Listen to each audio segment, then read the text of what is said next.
So hello students, in the last class we have started with the module 5 and we have already discussed about the operating system basics and the type of operating systems. Okay, so now today we'll discuss about the task, process and threads. So let's start with the task. The term task referred to something that need to be done. So like we are performing some task. Okay, so that is in our day-to-day life we are bound to execute some number of tasks. The task can be the one assigned by our manager or assigned by your professor or teachers, or even by some personal task or a family needs. So these are what we are gonna in day to day life we are performing so many tasks. Okay, so even this task we can assign a priority to this particular task and we schedule a timeline for executing this particular task. Okay, so this is basically in terms of our day to day life.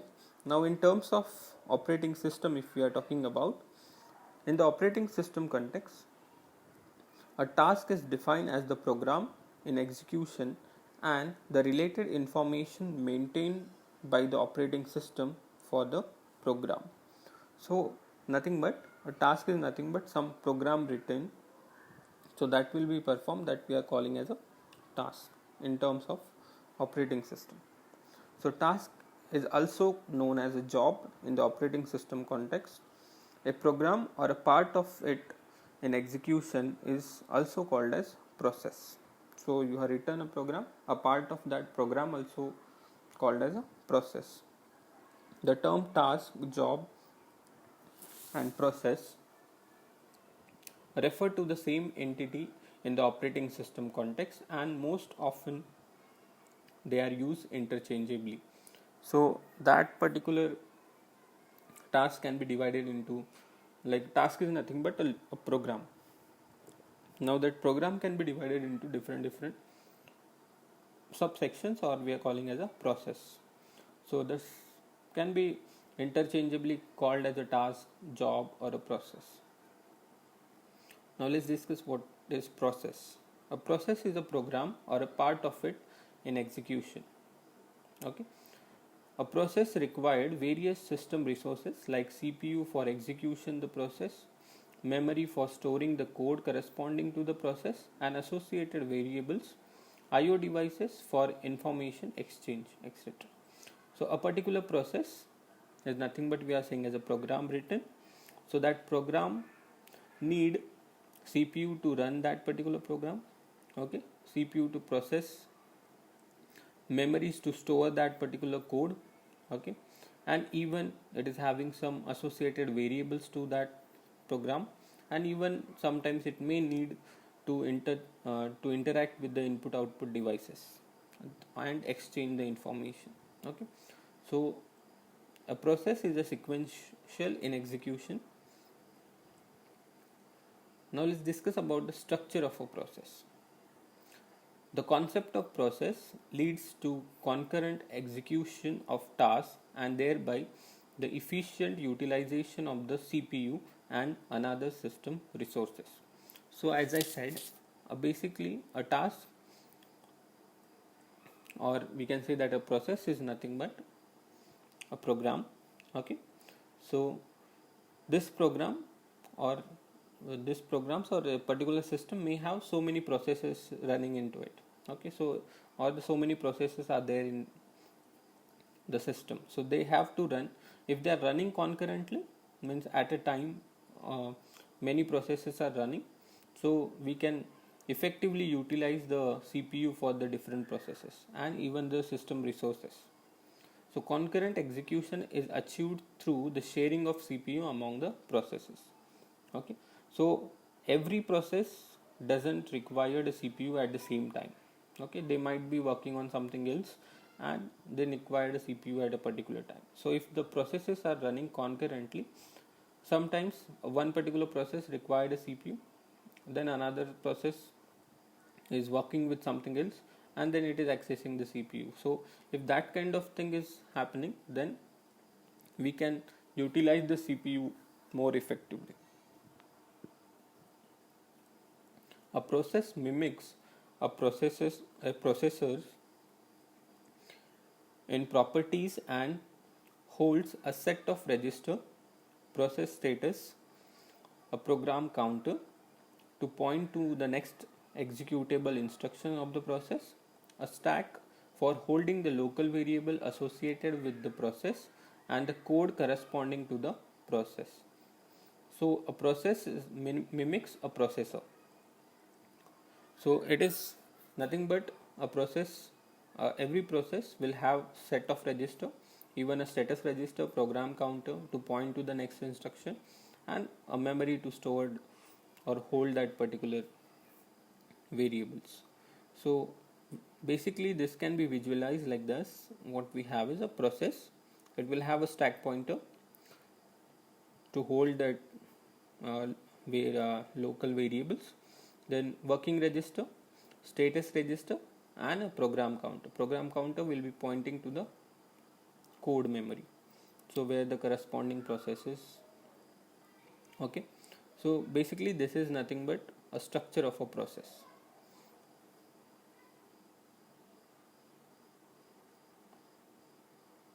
So when the process get its turn, its registers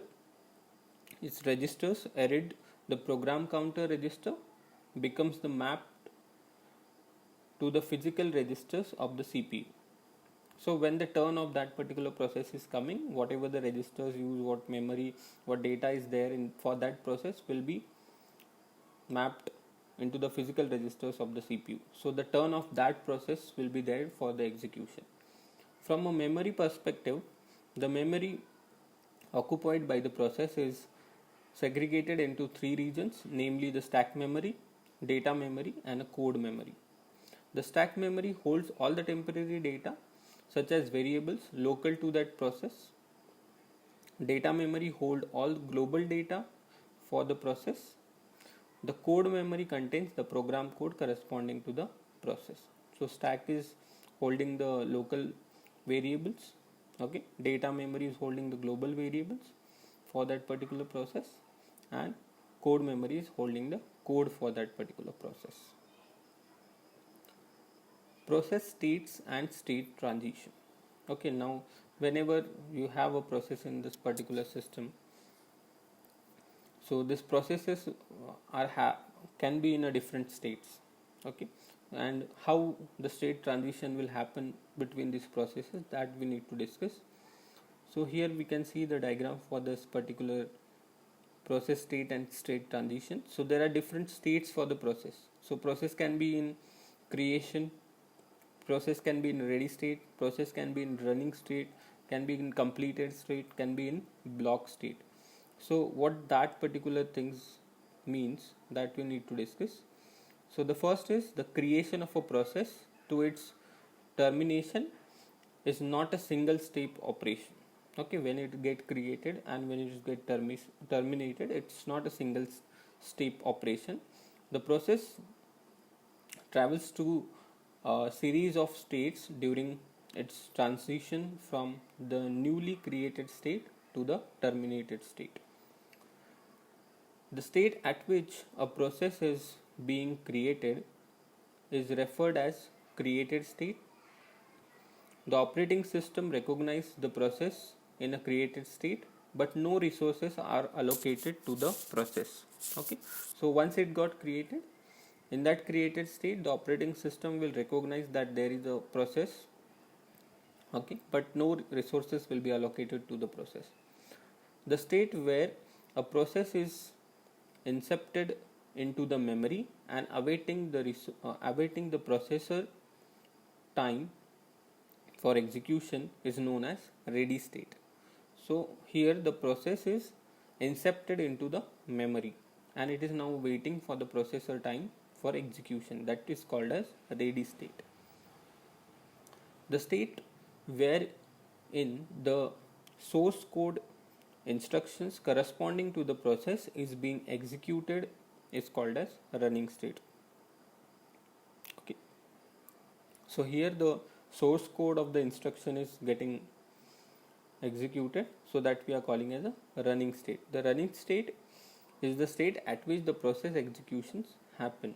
Okay, the block state or a wait state is referred to a state where the running process is temporarily suspended from the execution and does not have immediate access to the resources.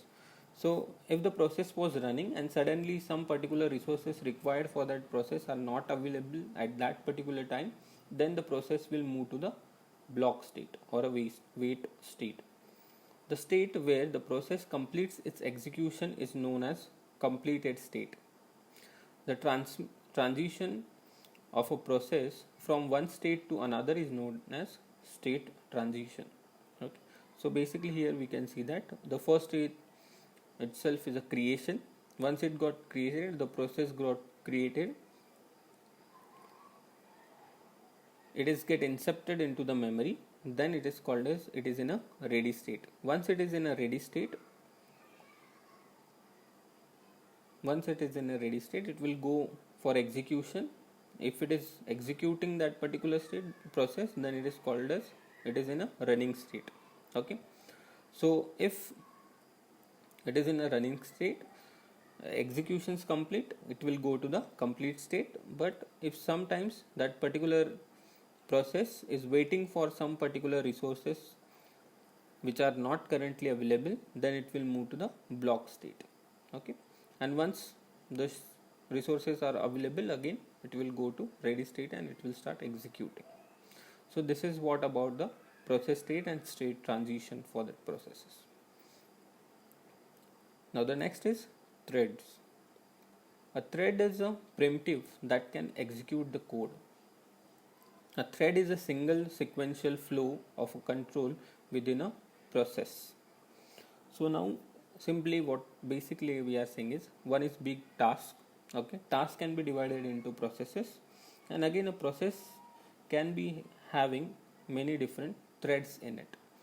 So the thread is also known as a lightweight process. A process can have many threads of execution. Different threads which are part of a process share the same address space, meaning they share the data memory, code memory and heap memory area. Okay, if they are having the same address space. Threads maintain their own thread status, CPU register values, nothing but the status, program counter and stack. The memory model for process and its associated threads can be given as, like we have the memory, right, code memory, data memory, and we have the stack memory where we have thread 1, thread 2, thread t, like that. Okay, so the concept of multi-threading, what is that? A process or a task in an embedded application may be a complex or a lengthy one, and it may contain various sub operations like getting input from the input devices connected to the processor, performing some initial calculation operations, updating some IO devices, etc. Okay. So the process or a task in embedded applications may be of complex or lengthy, like it is not a simple one. So that's why that particular process can be divided into different threads. If all the sub functions of the task are executable in a sequence, the CPU utilization may not be efficient. So if that particular bigger process, if that particular task, the sub functions of that particular process or a task are getting executed sequentially, then CPU will be available for that particular sub functions only. So it will take much time to complete that particular process. Okay, let's have an example. If the process is waiting for the user input, the CPU enters the wait state because it is waiting for the input. So the process will go to a wait state for that particular event, and the process execution also enters to a wait state. Instead of this, a single sequential execution of the whole process. If the task or a process is splitted into a different threads, carrying out the different sub functionalities of that particular process, the CPU can be effectively utilized, and when the thread corresponding to the IO operation enters in a wait state, Another thread which do not require the IO event for their operation can be switched into execution. So simple, that's what we are saying. If there is a bigger task or a process, if we are dividing that particular task into sub functions and that sub functions are not executed sequentially, okay, then we can utilize our CPU in such a way that concurrently that particular threads are getting executed. Okay, so at that time that particular thread doesn't require a CPU. If that is working on the IO event or waiting for some input, that time the another thread can get executed. So because of this, the CPU utilization will be more and the process will get executed faster. This leads to more speedy execution of the process and the efficient utilization of the processor time and resources. Okay, so the multi-threaded architecture of a process can be better visualized in this particular diagram, where you can see that here like a bigger one is showing as a task as a process, and the code memory, data memory, and you have a stack. So here what we have done is the bigger process is again divided into different threads. Okay, thread 1, thread 2, thread 3. So because of this, it can be executed in a faster way by effective utilization of the CPU and the resources. If the process is split into multiple thread which executes a portion of the process, there will be a main thread and rest of the threads will be created within the main thread. So use of the multiple thread to execute the process will bring us the advantage of better memory utilization, okay, speed up the execution of the process, and effective utilization of the CPU, because the CPU will be engaged all the time. So one thread is not using a CPU at this time, it is accessing the IO devices. At the same time, the another thread, another part of that particular process is accessing the CPU. So because of this, the process will get executed in a faster way. So this is about task, process, and